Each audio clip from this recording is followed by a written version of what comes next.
Okay, well, thank you for that introduction and good afternoon. And thank you to you all for taking the time to be here today. As Denise so wonderfully just said, I am Dr. Bottini. I'm a clinical psychologist that provides care in an intensive outpatient program for youth with developmental disabilities and co-occurring externalizing behavior. And today I'll be talking about this specifically as it relates to addressing unmet needs and setting up the environment for success.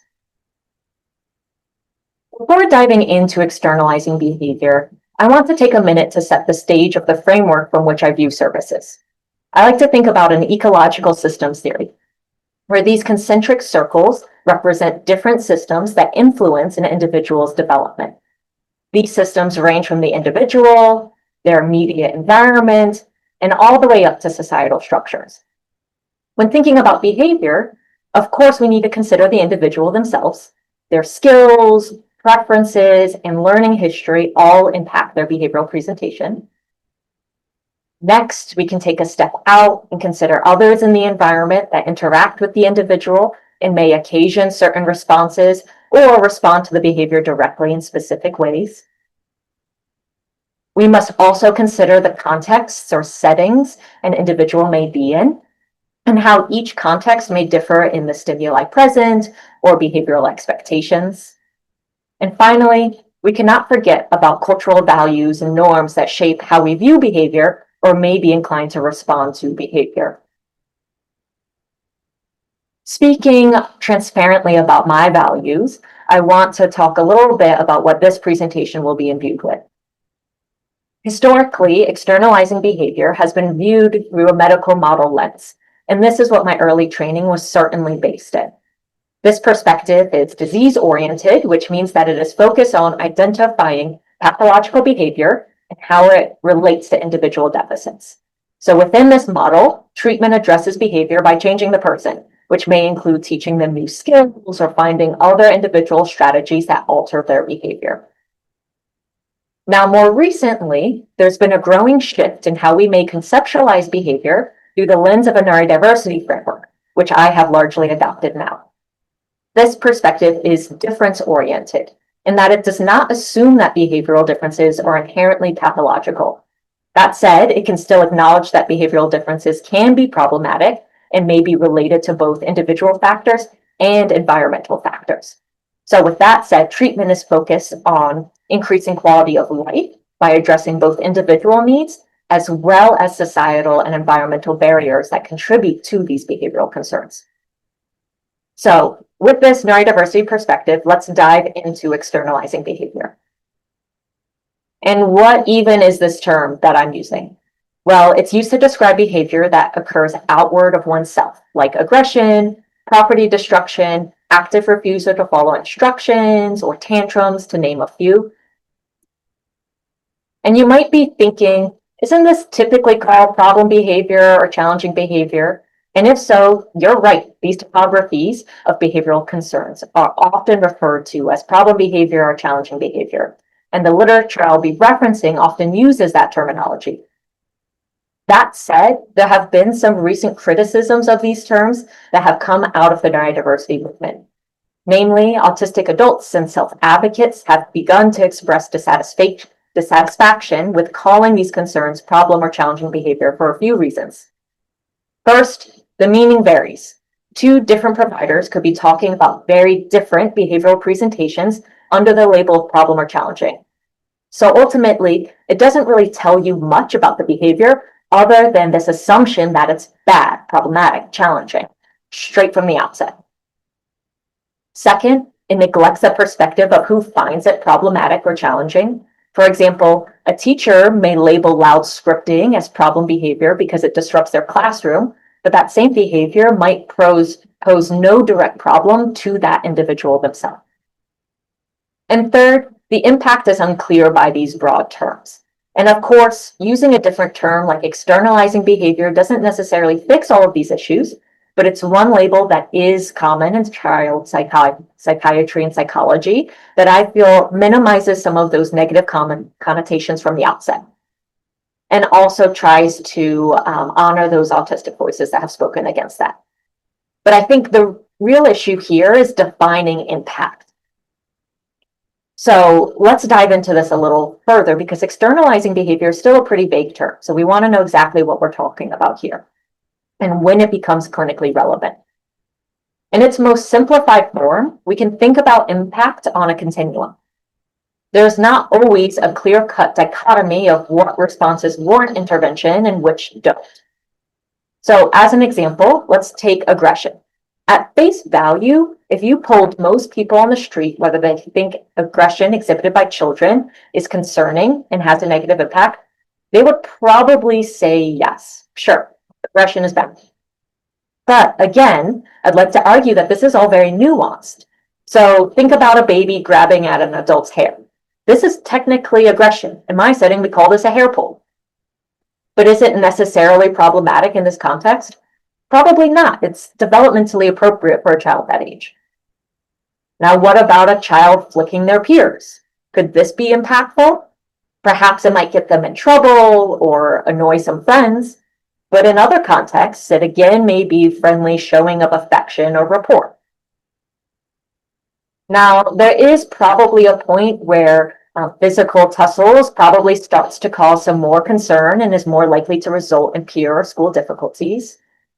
And of course, there is definitely a point where aggression may cause physical harm to others in more clearly concerning manners that warrant intervention and are clearly clinically relevant. So a linear continuum takes us a little bit closer, but again, is a little insufficient in determining when externalizing behavior is clinically relevant. Another approach we can take is a multi-dimensional framework of impact. So, does the degree to which externalizing behavior produce immediate or long-term safety concerns? Does the degree to which externalizing behavior result in restrictive environments? And also the degree to which externalizing behavior affects long-term quality of life. And the intersection of all three of these obviates the need for intervention, but any single area could warrant supports to address the relevant behavioral concerns. So for some examples, safety may include whether the behavior causes injury to the individual or others, as well as whether it increases immediate or later risk of abuse and neglect. Restrictive environments may include whether the behavior affects the individual's access to community settings, absences or suspension, expulsion from school, the need for intrusive procedures like restraint or out-of-home placement. And quality of life factors may include whether the behavior interferes with long-term independence, autonomy, ability to form meaningful and desired relationships from the perspective of the individual, and mental health. It's also important to consider what this does not include. Externalizing behavior is not clinically relevant just because someone else said it was, because it's viewed as odd or characteristic of autism, annoying or different to others, or whether it's considered unfit for the environment without any clear rationale or impact on the individual.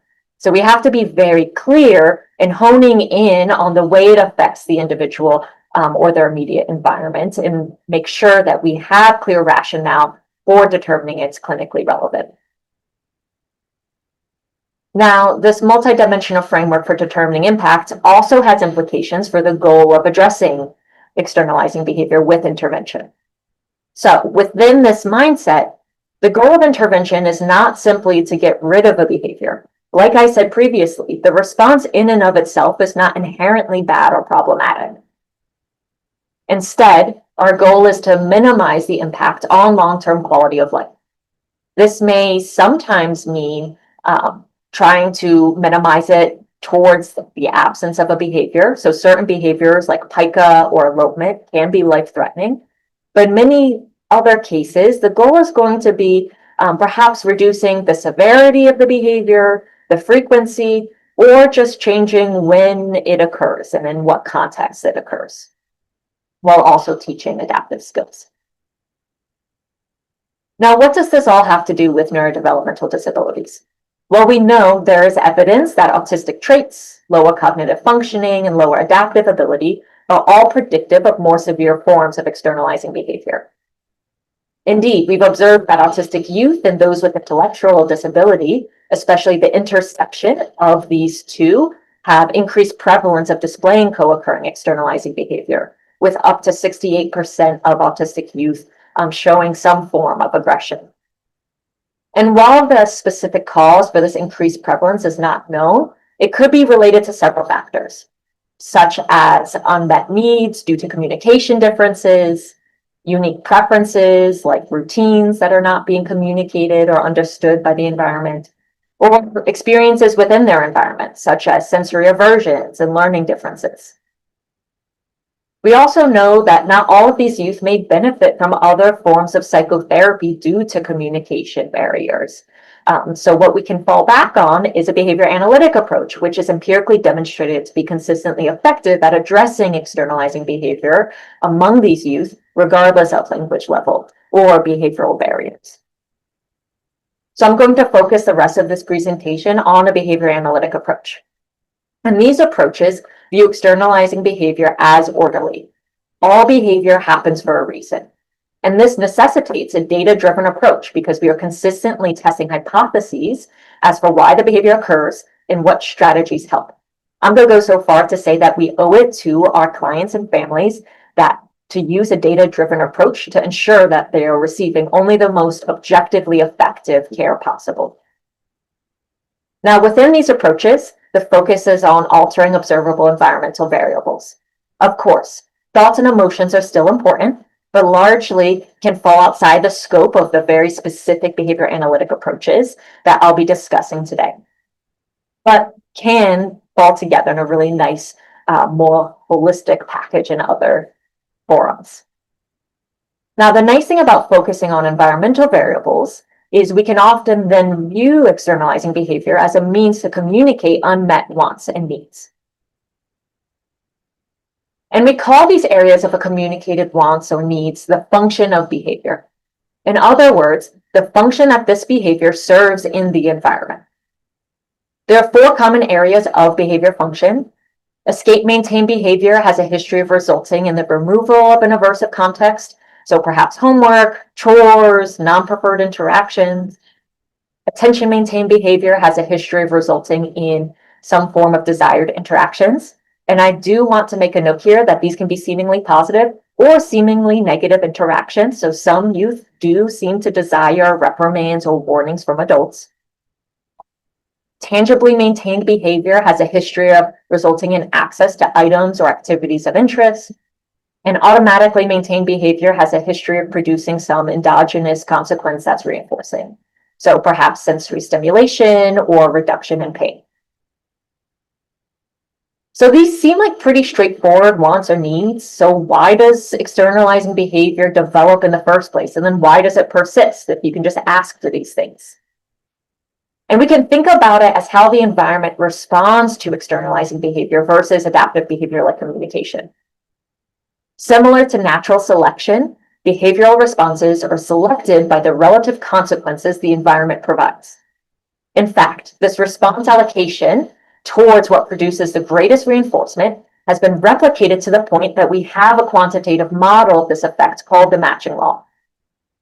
So if we're weighing externalizing behavior against an adaptive behavior like communication, we might see several factors work against allocating behavior to communication, such as language deficits, others in the environment not being able to immediately understand or respond to attempted forms of communication due to those differences. And as a result, inconsistent provision of the desired consequence. On the other hand, there may be several factors at play favoring externalizing behavior, such as others in the environment may learn to avoid this behavior by providing that desired consequence really fast and early. Certain behaviors like aggression also might motivate others in the environment to figure out as quickly as possible what the individual is trying to communicate, even if they're not necessarily conceptualizing it that way. And as a result, externalizing behavior often produces more consistent and faster provision of certain desired consequences. So when looking at these factors together, it starts to make a lot of sense why a child may come to rely more on externalizing behavior than other adaptive behavior, especially if the environment is not supporting the skill set that they present with. Okay, so now that I've laid some foundation, let's review how a behavior analytic approach may fit within an overarching ecological systems model. To start, we want to think about addressing behavior at the individual level, which requires identifying behavior function, teaching new skills, and identifying needed accommodations.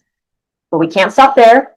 We see that there's other systems at play, and a neurodiversity aligned approach must recognize the impact of the environment.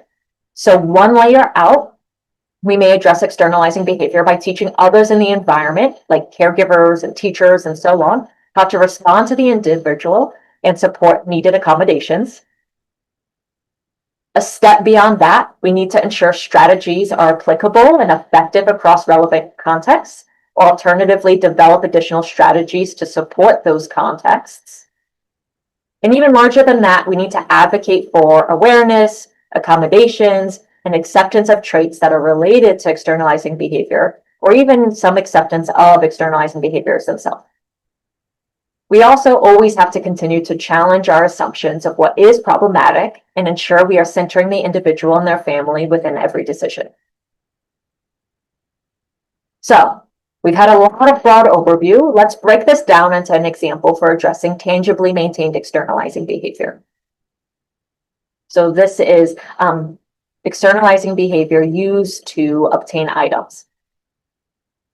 At the individual level, our goal is decreasing that targeted behavior that we've thoroughly defined as clinically impactful.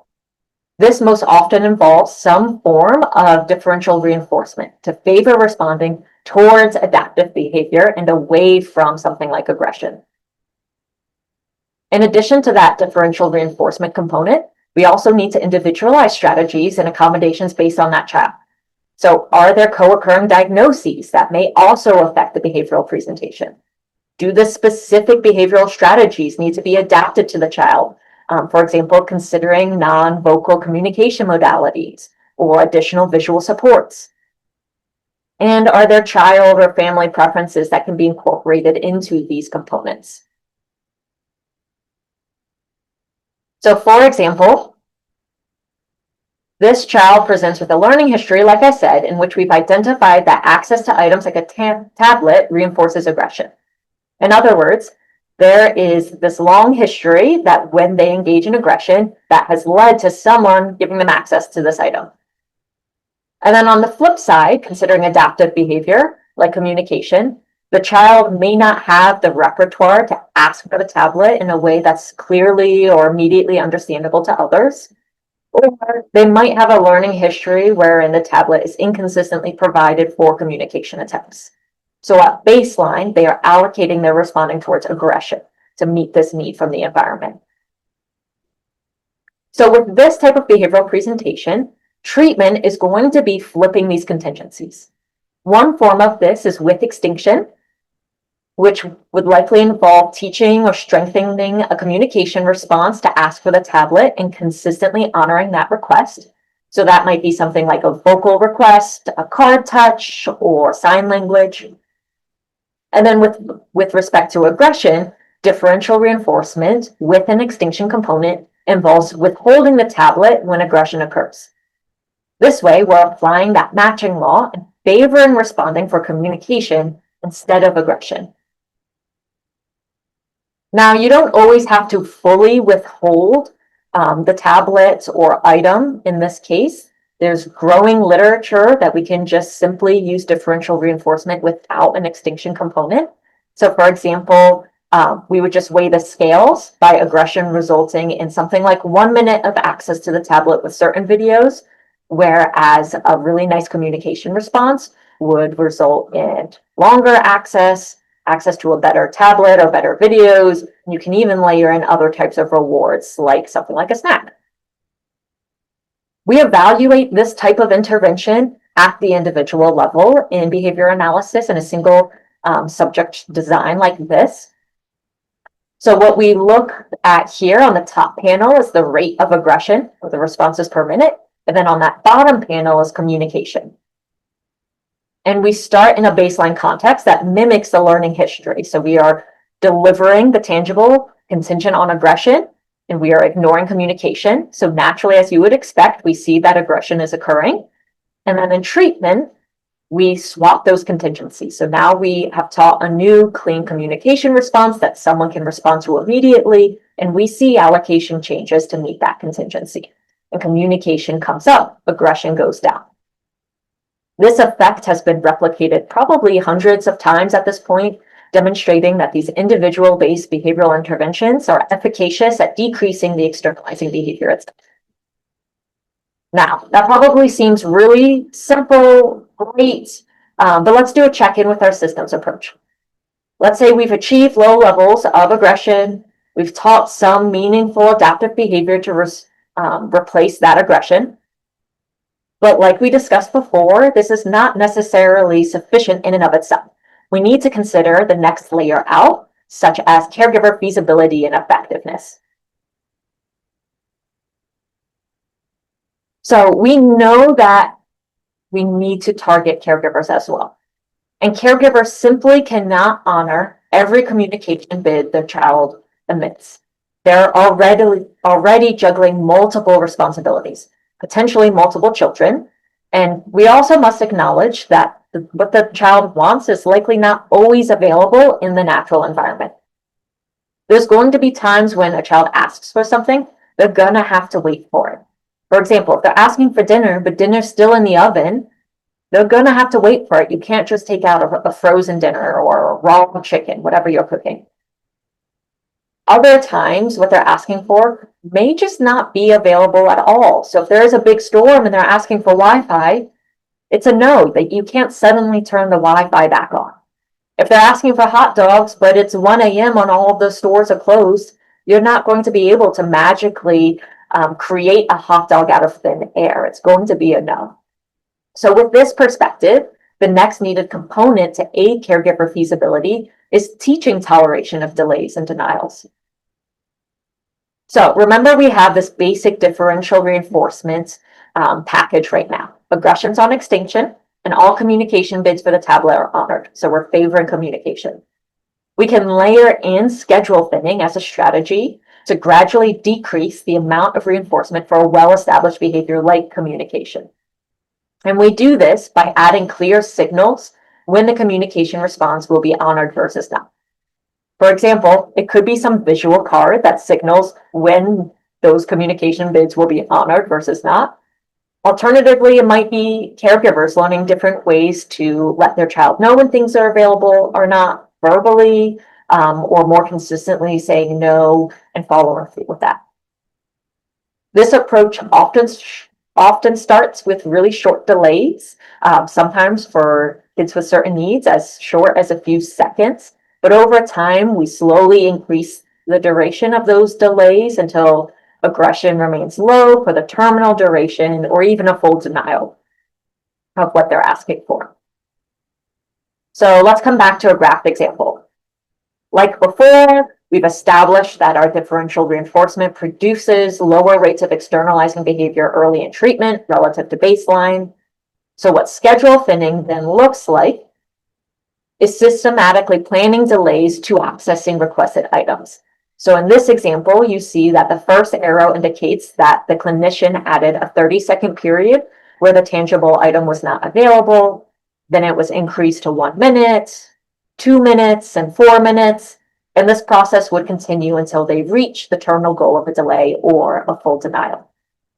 And what we also see is that manding might persist in early stages of this, but as the child becomes more familiar with these rules and those periods get extended out, communication also conforms to those contingencies. So requesting things tends to only happen when the signals that the item is available are present, and they stop occurring when that signal is not present. Now, the other piece of this is that behavioral intervention requires ongoing implementation to be successful. So it's not like some medical interventions where once you receive some procedure, the concern is fixed. Instead, behavioral intervention is analogous to lifestyle changes. And this often includes new ways of understanding one's child and their disability, new ways of communicating with their child, new ways of setting up the home or other environments to set their child up for success, and new ways of responding to their child's behavior or asking others to respond to their behavior. And we can come back to the same matching law when thinking about caregiver behavior. Treatment strategies can be time intensive, difficult to implement, tiring, and caregivers may just not understand the rationale. So if all of those are the case, they may allocate their responding to ineffective strategies they've used in the past, which may be easier, familiar, seemingly work sometimes, and often probably common among other caregivers because it works with their children. And if caregivers are not fully bought in and engaged in the process, we've essentially done nothing because the treatment will never be implemented in the home. We're not setting up that environment for success in the long term. So we have to involve caregivers, ensure treatment can fit within their worldview, parenting style, and long-term behavior because it's a collaboration amongst everyone. What this means is we have to explicitly work and collaborate with caregivers and target their behavior as well. I also think that this aligns with the neurodiversity perspective by acknowledging it's not just the child that needs to change. It is everyone around the child that also needs to learn to accommodate their child and their child's needs as well. So in our clinic, we prioritize this by purposely graphing caregiver participation in treatments. In this example graphed here, we have a graph of caregiver integrity. So the percentage of components treatment were implemented correctly. You'll see on this top panel, it is mom's integrity with treatment, and on dad's, that data is below on that bottom panel. And what research shows is that externalizing behavior of the child persists when treatment integrity degrades, particularly below 80%. So what this means is we're looking for all data points to occur above these red shaded boxes. And why it's helpful to take this data is because if data points fall within that red box, it tells you some information that you need to address. So maybe it's a new skill for the caregiver. They are not used to not responding to behavior in certain ways. They're not used to responding to communication attempts in ways they haven't before. So they might just need some ongoing support and training. Other times it might be that the treatment is not working with caregiver and you need to revisit what that treatment package looks like. Other times, again, it might be that the treatment's just not feasible for the caregiver. You as a clinician just didn't think through all of the variables affecting the parent and their home life. And so you might need to adapt it to have that contextual fit. And even more so, it might be that you need to think about how you are kind of transferring that therapeutic gains from yourself to caregivers. So this example shows parent implementation, but it may also be relevant to consider other types of caregivers, like other family members, teachers, in-home aides, or so on. But after you've achieved caregiver integrity, we can come back to our system again and do another check-in. So at this point, let's say that went fabulous. So now, in addition to individual success, we've added in success engaging caregivers, ensuring feasibility of the treatment and establishing high levels of caregiver buy-in and participation. They've kind of contributed to what treatment looks like, and they really like how it feels when they implement it. So are we done? That seems like a really good place. Well, there's some more circles here. In the next layer out, we can consider context. So intervention strategies are also best when they work across relevant settings. And this is because the child doesn't solely exist within an intervention context like a clinic. They also have to go home with different types of items and activities. They probably also go to school and have different expectations and are exposed to larger groups. They may also go to a number of community environments, again, with very different structures and stimuli present. And we call this generalization, the ability of not just the child, but also their caregiver or caregivers to apply these new skills across different situations and settings and maintain those skills that they've learned. Now, targeting contexts is particularly important because we know a common form of behavioral relapse is renewal. And renewal refers to the reemergence of externalizing behavior when there is a context change. And this might be true for the child showing externalizing behavior again. And it can also be true for caregivers going back to those prior strategies they used that were ineffective in the past. Researchers have tested for renewal by looking at what happens when contexts differ between baseline and treatment contingencies. So for example, baseline in room A represents the home setting where externalizing behavior historically has sometimes resulted in reinforcements, and then treatment in room B represents the clinic where differential reinforcement has been implemented. So when you apply this in one of these graph examples in a research setting, you start in room A in baseline, then you go to room B with treatment. You see that externalizing behavior comes down, and then you implement treatment back in room A. So that is analogous to taking treatment from the clinic back home. And what we see is that there's this temporary relapse in the first few sessions when we go back to that original stage or that original setting. And this is really important because it's another opportunity for the intervention to fall apart. So if caregivers lose faith, if children learn a different way to kind of get what they want through their externalizing behavior rather than other adaptive skills, treatment can totally fall apart. And this effect can happen in as many as 67% of individuals. So it's incredibly important that we are there to support families in persisting and implementing treatment until behavior comes back down. As part of this process and practice, it's important to consider what are the most meaningful contexts that families might need support in preparing for. If unclear, we can always bring it back to some of our guiding principles of impact. So in what settings does externalizing behavior present issues related to safety, result in restrictive procedures, or affect long-term quality of life? Home is often one setting, but it can be any number of contexts relevant to the family and the child. So looking at clinical data here, we see these temporary increases when the treatment was moved from clinic to the home. And again, I just want to emphasize the importance that we are there to support a family during these times. This is a critical opportunity for supporting the individual and caregivers to persist with implementing the treatment despite a temporary increase in externalizing behavior. And the data here allows us to, like with caregiver training, assess what's going on. So, are caregivers persisting and implementing with high integrity? If so, maybe it's just renewal. If the behavior doesn't come back down, maybe treatment's not robust in this context, and we have to go back to the drawing boards before we bring it to the home or this other context.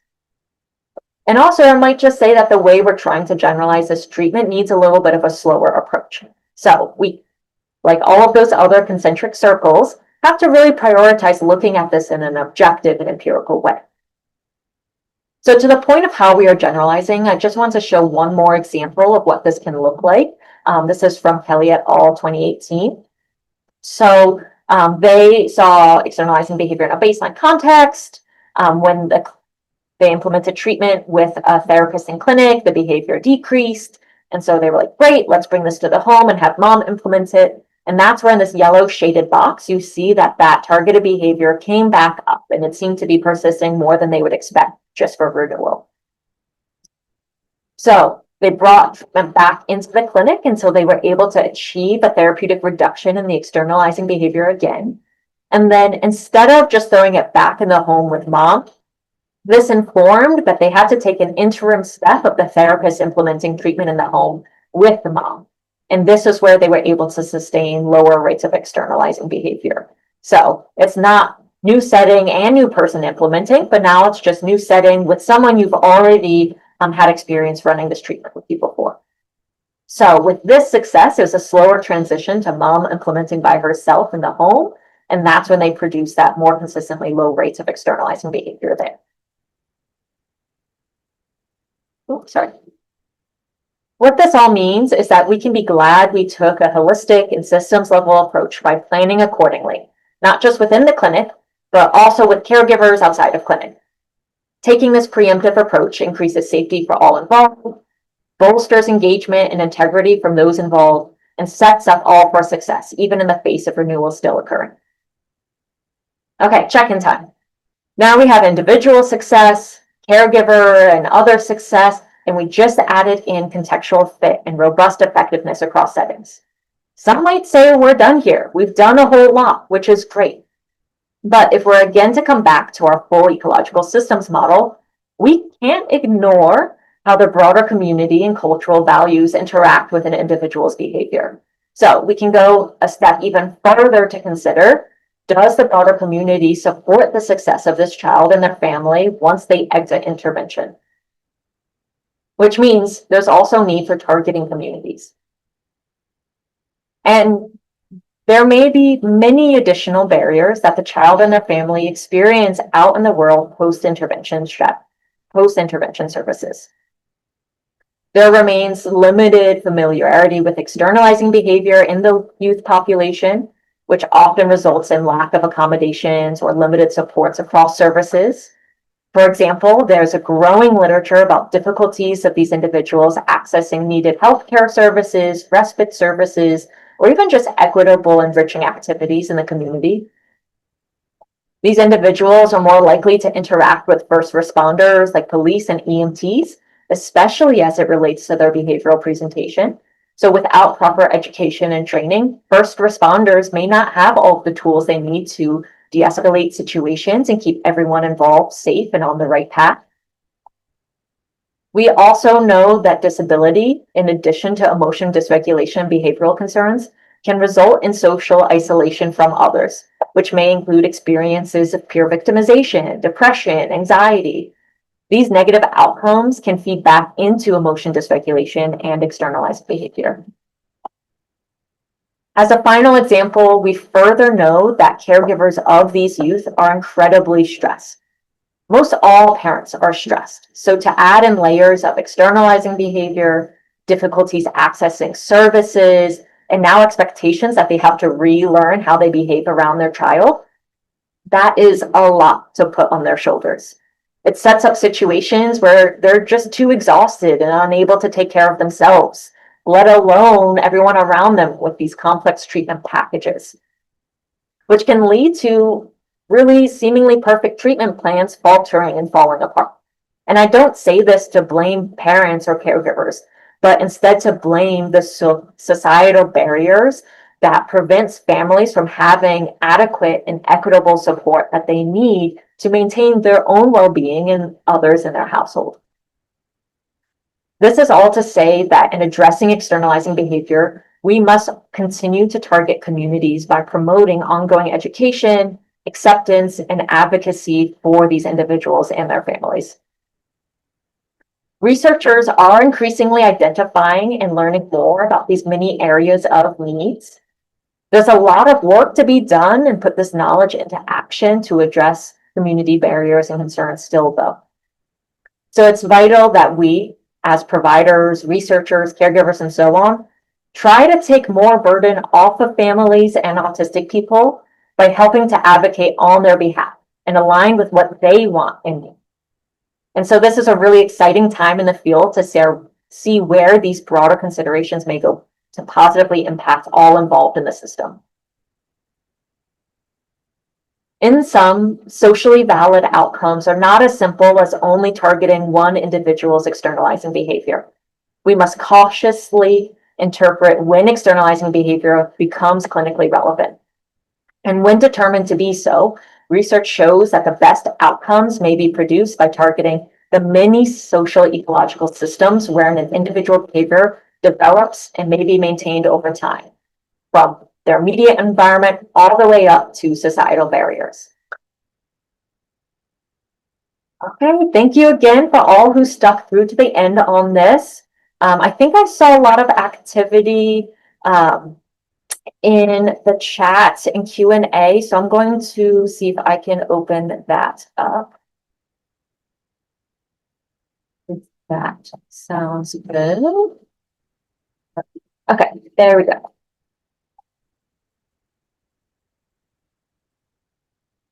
Okay, I see one individual said, as a self-advocate, it's amusing to me and awesome that when I was a kid, I was frequently considered rebellious if I asked specifically on why behavior was good or bad. And now the community of people who work with others like me is leaning into that need for specificity with models like this.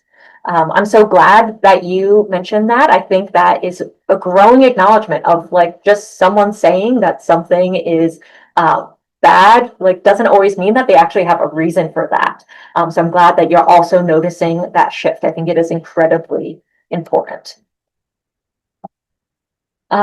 I mentor autistic youth professionally and try to create deliberate opportunities for delays or denials of wants and needs requested in a safe environment as appropriate with my youth to help them be more adaptable in the coming years. I have one I work with who has troubled concepts of fairness. So when he exhibits behavior closer to a more acceptable general definition, I leave him alone on the subject. But if he doesn't, then I step in and explain the problem. Not like we're in a class, but with similar vocabulary. I really like that because I think it is collaborating with that individual where they are. So giving some independence on demonstrating some skills there and providing just the level of scaffolding needed. And sometimes it's like the same thing with doing that schedule thinning where we start really small and add on. I think that makes sense that if it's a closer approximation to what you think will benefit that individual most in the environment, rolling with that. And then once that becomes more consistent, and then rolling with the next best approximation of what's going to help them in the environment is a smart way to kind of help them learn along the way without it being too like, I'm the authority on this topic, trying to teach you everything I know. It's a little bit of meeting each other in the middle and learning from each other.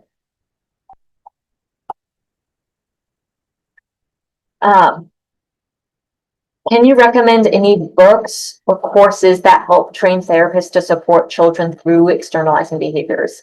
I'd like to know more theoretically and practically so that I can better communicate with families on how to apply these strategies. I think there are a lot of books out there. It kind of depends on the approach you want to take. So if you're looking more at those behavior analytic type of approaches, I think you can get a lot about kind of that strict behavioral approach from obviously there's textbooks on the topic. There are courses, like 40-hour courses for behavioral technicians that give a lot of background information. The Ruby training manual is a manualized version of going through some of these basic strategies and how to support caregivers in those. Now, there's also those more like psychological approaches to that as well. I haven't read all of the books out there, but in a lot of like online social media groups, there are tons of things about like the explosive child, I think is one book I see come up a lot. I can look through some of the things I've been trying to compile throughout the years, but I would, when you're looking for books, be very mindful about the perspective you're interested in, because I think there are staunch behavior analytic ones. There are really staunch neurodiversity aligned, affirming approaches, and they don't always come together in the perfect mix of each other. So I would read from both pools and put together that information that kind of meets your and the families you're working with worldviews in a nice way. What advice do you give to parents who are co-parenting an autistic child for consistency around what you presented today? That is such a good question. And it is really good because consistency matters. For that same reason that we care about caregiver integrity, for those reasons, caregiver integrity basically just means that everyone's implementing strategies in the same and consistent manner. So even if you're not saying integrity per se, what you do want is parents responding to behavior in a consistent fashion. So you want them to be on the same page. I always try to get parents in the same room early in treatments and have a conversation around like, what are the shared goals? How do you guys want to get there? What does that look like in your family system? So really making sure that you know you're working on the same things in the minds of both caregivers, and then trying to involve them equally throughout the process so that they have the same knowledge of why the strategies you recommend are being put in place, the same knowledge of how to implement those, and feel very comfortable kind of having open dialogue with each other about those treatment components and even sometimes giving each other feedback on it. The process is meant to be really collaborative. So if you don't foster those really open conversations throughout the process, it can get pretty uncomfortable at the time of generalization of one parent wanting things to be one way and another parent wanting it to be another way. So setting the stage as early as possible that like we're here to work together. And at the end of the day, this is only going to be effective if we're all on the same page. So how do we do that is going to help with that.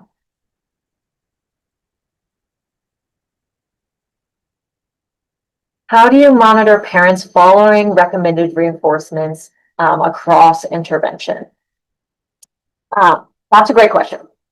This, I think, comes down to being really intentional about your intervention and what's most critical. So in my clinic setting, near the end of intervention in clinic, we write up this report of all of our behavioral recommendations and we start planning for caregiver training. And part of that is we have to detail what are the most critical components of treatment. So it's usually essentially a checklist of like 3 to 10 things I want caregivers to be doing in any situation. It might not be relevant to every situation, but when it arises, I want them to be doing these things. And so what we do is take that checklist with us when we see families who are completing training and kind of show them how they're falling on that checklist.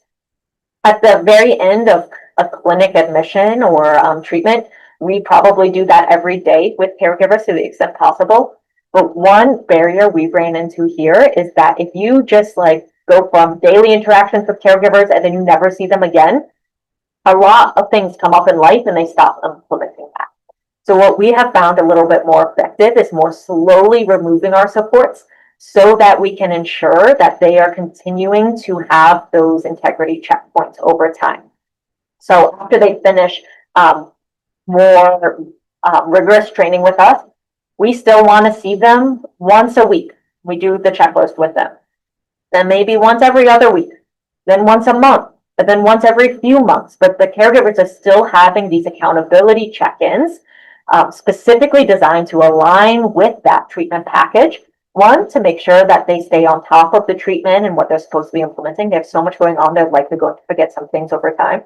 And two, like life changes. What a communication response is going to look like or what directions they give are going to look really different as that child grows and develops and enters new settings. So it allows you to, again, like collaborate with that caregiver of like, here's the checklist. Does this need to be adapted over time?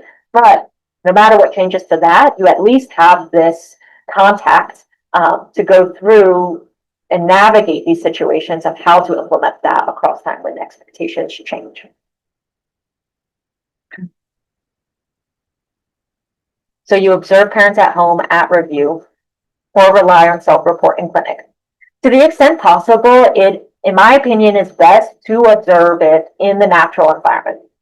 Not every setting or service can lend itself to that, but where possible, yeah, don't just stop at clinic. Go observe caregivers implement it at home. Go watch them implement it in a grocery store if that's where problems are.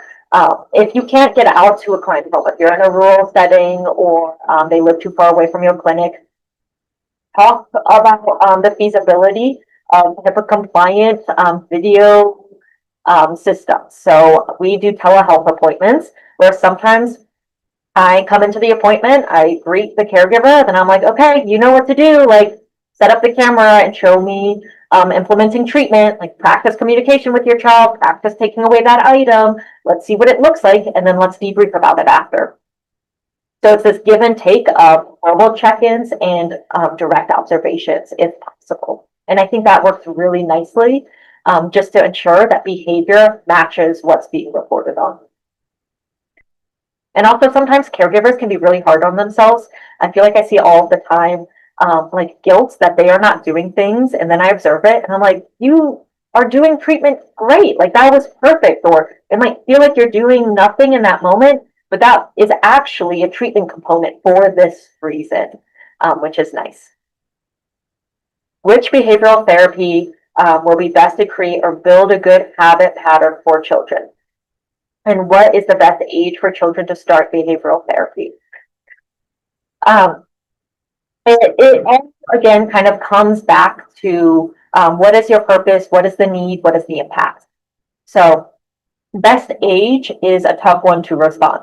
I would say as soon as you start noticing those indicators of impact, the sooner you can get in intervention services, the better. These behaviors tend to persist over time. They can worsen over time as well. So as soon as it's becoming impactful, the earlier you start intervention, the better. Now, I don't link that to age because some kids might show behavioral concerns as early as 4, 5, 6.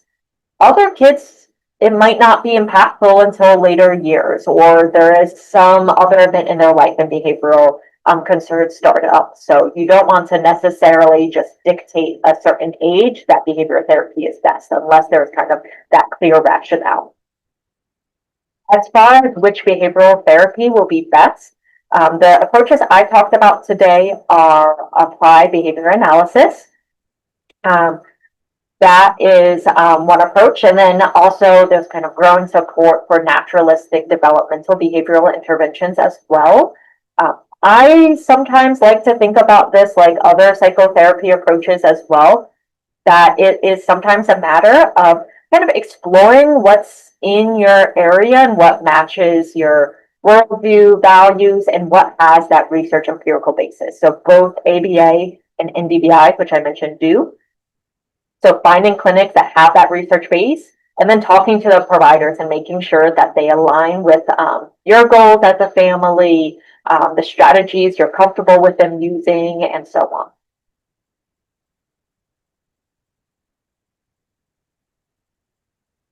on.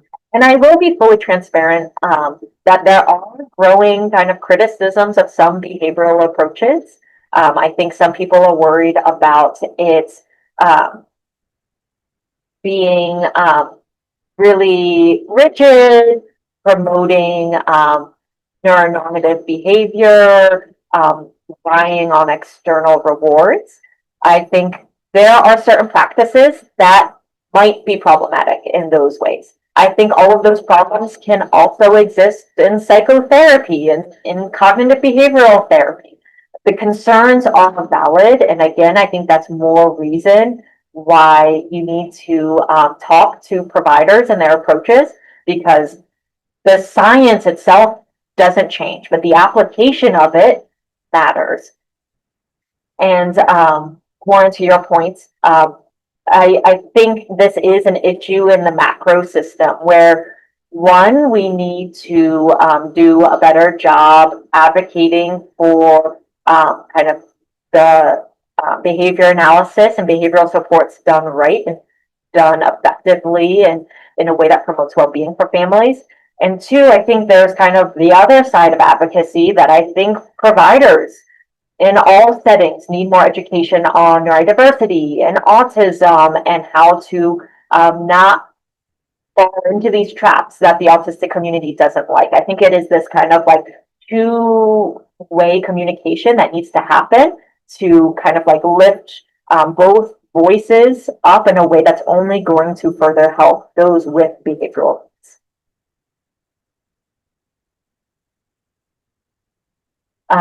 Yes, thank you, Warren, for noticing that. That is why I like to place ABA in an ecological systems framework, because I do think it kind of like removes some of the like specific criticisms of like practices and instead comes back to this the broader science of it all and how you can use some of the science in a more neuroaffirming and helpful way. Okay, what about therapies for adults with ASD who get diagnosed later in life? That again can vary. I think aspects of applied behavior analysis can still be helpful for adults. Now, when we think of ABA, services, we tend to think of the more like structured clinic-based ones, and those probably aren't as relevant to an adult who has enough kind of like neurotypical skills that they have gone undiagnosed for so long. So what I mean is they probably have intact communication skills. pretty high, average, or maybe even above average intelligence, or so on. So if that's the case, sometimes psychotherapy like DBT, CBT can be helpful. Those are cognitive behavioral therapy, dialectical behavioral therapy, and also ACT, acceptance and commitment therapy. Now, why I still mentioned ABA is because all of those psychotherapies still have a behavioral component in them. So they might be addressing coping skills and targeting kind of like thought patterns.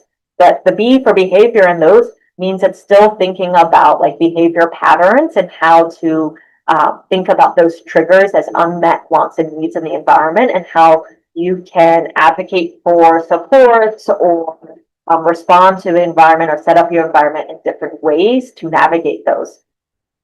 So the difficulty when you're an adult, though, is I think there is sometimes limited dual expertise in autism and the experiences of autistic people and some of these behavioral concerns in that later life presentation, especially since we're seeing more and more people diagnosed in later life. I think this is kind of like an area that we're still figuring out a little bit of. We have all of these great therapeutic tools, but how do we apply that in the most neuroaffirming and friendly and helpful way as possible for that population?